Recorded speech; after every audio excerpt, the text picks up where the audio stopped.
Welcome back to the Jack and Glenn channel. I'm Jackie. And I'm her husband, Glenn. He's my husband, Glenn. Hey, welcome to our couple cams review, as we mentioned on our Married at First Sight season 11 episode that we're going to do. We start going back to reviewing couple cam, the quarantine edition. Then tonight is the very interesting episode. We saw a lot of surprises in this episode. We saw some couples who didn't get any TV time in this episode as well. Yeah. Christine and Keith didn't get any airtime. AJ and Stephanie didn't get any airtime. Correct. So we'll not be talking about those two tonight here on the couple cam review. But we will start off with, let's start off with one I thought was interesting, Danielle and Bobby. Okay. I thought Danielle and Bobby was real good. But before we get there, make sure you hit that subscribe button and that bell notification so you don't miss any of our updates. As always, just hit the button above and watch our Married at First Sight review. Alright, Danielle and Bobby. Pregnancy cravings. Pregnancy cravings. Danielle, as you may not know, she is pregnant again with their baby. And Danielle is having cravings. And I mean, she's having that Taco Bell Mexican food, beans, burritos, rice, and hot sauce or salsa cravings, and I don't miss those days at all. And she is in full swing. Bobby is like, all she ever wants is burritos, and when they went through the drive-thru, she says, I just want a bean burrito. And she got a bean burrito. She got cinnamon twist. She got a gordita crunch. She got chips and cheese. Yeah, chips and cheese. Oh, Danielle. And Bobby's a good soldier, because I know when somebody was pregnant and they wanted Chinese food all the time, you didn't like making those runs. And he went with her, so he's a soldier. He's a soldier, and you know, those times, like, God, can we eat something else? Even when he's trying to work out or get in shape, and he's being a good husband, going to buy burritos, and she wanted breakfast. She went to Sonic and got a big burrito and ate that. I mean, so it's like, I understand the cravings, but at the same time, my goodness, I think I put on some pregnancy weight. But not because I made you eat Chinese food. Because we had it all the time. No, we didn't, though. Yeah, we did. No, I ate the Chinese food. You had wings. That does not count. Well, you had wings from the Chinese restaurant. Well, it was from the Chinese restaurant. It doesn't count. Anyway. But yes, Danielle is trying to satisfy all her Mexican cravings, but later in the episode, she did say that she's putting Bobby in charge of her healthy eating, because she thought about it. She was like, oh my gosh, I feel like I'm just feeding the baby junk food. And so he made her some flaxseed muffins with, it was apple and something. And with a lot of flaxseed. Yeah, with a lot of flaxseed. And he did his little Food Network thing, making the muffins. And I was thinking, this is not going to taste good.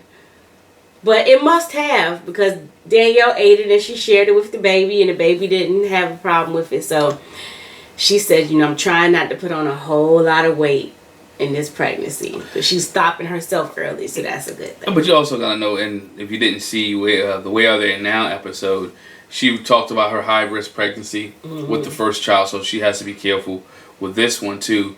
Just because she don't want to be high, because she is high risk. That's the only thing happening. Let's move on to, we talking about eating. Let's go to my man Japhte and Charnese, because I think we can stay on this conversation for a good little while. Japhte has some cereal. Y'all bear with me. And Charnese was giving the baby, the daughter, some of the cereal. So Japhte went and tried to get some of his cereal and realized that he didn't have much in the box. Now, mind you, it didn't go to World War III in the house, but he was like, dang, when I want cereal, I want my cereal. Why everybody else got to eat my cereal? It's like other people I know don't want you to eat their stuff.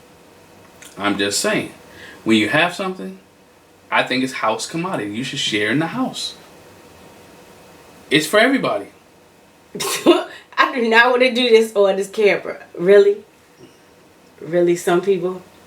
I feel like if there's something in particular, like Japhte, this was what he wanted in particular. It was his cereal. He in particularly likes it. Other people might like it, but you know this is my favorite. So please do not eat all my cereal because I want to eat some of my cereal. I don't think there's nothing wrong with that. If there's something in particular that you like and you buy it for yourself, everybody else shouldn't dog it. I'm not saying dog it. I said have Oh, some. but they do dog it though. But not. Because then when you go to get it like Japhte, it's not there. Yeah, but it was for the baby. Baby Laura don't mean that much. Nah. Japhte was like, I'm going to share it with, how many times you going to give it to her? How many times? And that's what I be saying. You know? How many times you can give? But you know, I like how they can have disagreements now and not be a blow up, because there was a time where their disagreements would be a blow up. Japhte and Shawniece are getting, you know, I'm not saying Charnese is getting tired of being in the house. Yeah. She's really getting frustrated. Yeah, everybody's getting tired. Everybody, how many times can you clean? How many times can you cook? How many times you can do the same thing over and over again? And she's kind of accused Japhte like, you're not really doing your share. Put pitching in as much as you can. I feel like I'm doing everything. Or being appreciative of what I am doing. Being appreciative of what I am doing. And you can understand that we have to be able to be appreciative of our spouses or partners when they do things in the house. And thank you is always pleasurable. You know, whether they fix your food and bring you a plate, thank you.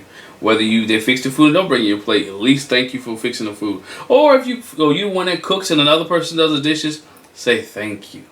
There's nothing wrong with a thank you. It goes a very long way. It does. And I think that's what their issue, you know, not issue, but they're just tired of being around each other all the time. And it can get like that, especially in their situation where she still has family living above her. They still got baby Laura. She's going through her stages in life where she's saying no for everything and talking and moving. So Japhte and Charnese are having quarantine fever, if you want to call it, for lack of a better term, quarantine fever. But I thought they handled it well. Yes, they did. They handled it real well. They did. So it was good to see them do that. Yeah. All right. Where we headed next? We're heading out west. We're going to Cali. I'm going back to Cali. To Cali. Okay. We're going to Jamie and Beth. Yes, Jamie and Beth. Elizabeth wants to be able to go back home. She wants to go to Carolina and see her family, to see her peoples, and she's kind of homesick. You know, Jamie explains that after they got married a couple months, they moved out west and haven't really been back since then. But she's kind of ready to go back and see her family, see how everybody's doing. And Jamie's kind of hesitant. Yes, obviously. So with everything's going on, he doesn't want to hop on a plane and go to North Carolina. It's not like you can make that drive, but that's a long drive. Yeah, and he's like, you know, we don't know what the stipulations are. What's because it's not just getting on a flight anymore. Yeah, that's out the door. That's out the window. So he's like, you know, you want to go see your family, and I understand you're homesick. I'm homesick too. Probably not as much as you, but that it's a lot, Elizabeth, and she just keeps trying to get him to go that way. And she made him that good southern dinner. I mean, ribs, macaroni and cheese. She had some green beans. She had looked like a honey butter biscuit. Honey butter biscuit. And she did a great job in the kitchen. She could cook. And one thing I liked about them, you can see they grow for a little bit where they had conversation. Yeah. They didn't have argument about going back. And they was trying to do different things to convince the other one. The dinner was good. Jamie enjoyed the dinner. He said it ain't working. but it ain't working to go back to North Carolina. But then he did something with his brownies. Yes, he got some special progressive brownies. Trying to convince Elizabeth that there's some great things that happen in California that you can't do in North Carolina. Yes. And that have some progressive brownies. And progressive brownies are those brownies that make you see some things, maybe hallucinate a little bit. Just they're brownies that really make you relax and might give you the itis. Them good edible brownies. Them good edible brownies. Obviously brownies are edible, but these are different type of brownies in them. Yeah. And so they ate the brownies and they felt a little good, and he like, still ain't working. We're not going to North Carolina. We're not going to North Carolina. High and not eating brownies and not with progressive brownies. We're not going to North Carolina. But like I said, it's good to see them have conversation and dialogue about going back to North Carolina to see their family and their friends. And during this pandemic, you had a lot of people who got tired of seeing family members, whether it's on Zoom, Zoom, Google Duo, whatever the case may be. They wanted to see and hug someone in their family, and that was a big thing for Jamie and Elizabeth. Yes, and speaking of going to see family, let's talk about the other Jamie. The other Jamie. And Doug. Jamie and Doug. Was an opportunity. Doug's parents took their COVID-19 test and came back negative, and they hadn't seen the baby, the newborn, and they hadn't seen their child, and in 4 months. So it was time for them to go visit family. Yeah, and that was so sweet. It was sweet. Mommy was out there jumping jumping and dancing, ready to see the babies and see the grandbabies, and happy to love on Doug and Jamie and love on the kids. Yeah, Hendrix and Henley. And they talked to Henley in the car and said, "So can you give Grandma and Grandpa hugs and kisses when you get there?" "Yes, I can." Yes, I can. How sweet. Yeah, that was nice. Oh, it was sweet. We've seen some family where we like, nope, no hugging, no kisses, and our kids didn't listen.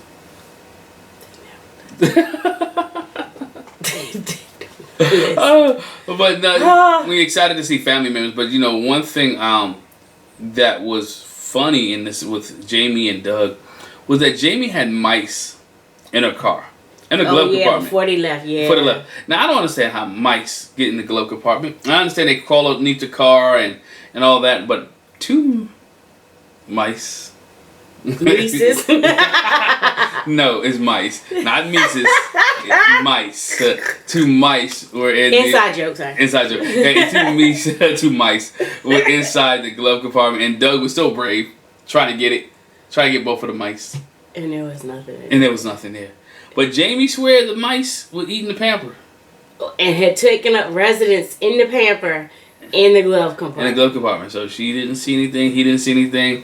But Doug, with his gloves and trash bag, and being a good husband he was, went out there and braved the car for 2 little mice. Shout out to all the husbands who take care of the critters for their wives. Doug getting the mice, the non-existent mice, out of the glove box. Yeah. And my husband for getting the bird out of the vent on the stove. Out of the vent. Which would never happen again. There's birds hanging in your vent. Oh my God. Not a good smell. That was terrible. But it was good to see them. They're adjusting to the baby. Henley and Hendrix are kind of on a schedule. One goes to sleep, one wakes up. And asks for milk, then goes back to sleep. So they're living a life of having 2 children in the house who are both kind of still toddlers and a baby. And they're adjusting very well with all that Jamie and Doug do, from the podcast to the shows they got to record to working. They're trying to adjust. Yeah, because last week they did talk about, they wanted to have some private time. Yeah. And as soon as they got settled, the baby was asleep and Henley was asleep. Henley woke up. Especially after the doctor had cleared Jamie and Doug to be able to do what grown folks do when kids are asleep. I promise you, the kids going to always interrupt. It's okay, though. Yeah. It's okay. Anyway... So that was cute. I thought it was really sweet that Doug's dad held the Hendrix. Yeah. That was really sweet. See Grandpa, and he said, "I gotta get a glove. Mm-hmm. Gotta get a baseball glove." He's ready to go. And talk about babies. Oh, I told my husband the whole episode. I told him. So anyway, Ashley has a surprise for Anthony. She said, "I can't believe I've been holding this for 48 hours. 48 hours. I can't believe I've been holding this because I can't hold a secret." And as you know, if you saw the series where they're following all the pregnancies, Ashley can't keep a secret. No. Anthony did not want to know the sex of the baby, and she told it. Yeah. And he was mad for about 5 minutes. 5 minutes. He got over it, which was good. So, here Ashley's got this secret. And Anthony said, "Oh, she bought me something." I was asking about these golf clubs. We're going on a trip. Or we going on a trip. So he goes and checks the bassinet. Sometimes she puts stuff in the bassinet. Nothing in the bassinet. He goes up in the attic. Nothing in the attic. Nothing in the attic. I think he looks in another room. Nothing there. He's like, I wonder what the surprise is. I'm just, what's the surprise? And how many days later was it? About 2 or 3 days. 2 or 3 days later. Ashley's like, it's time to tell Anthony the surprise. Let's go find Daddy, Mila. Now, somebody in my house was already smart. She was hip to it. I know these things. And I said what I said. Ashley looks like she little. I want to say it politically. She looked plump. Yeah, she looked plump. She looked plump from behind. She looked a little bit of wide. I ain't want to say round, but she looked a little wide. He said, "Oh, she still got her baby bump."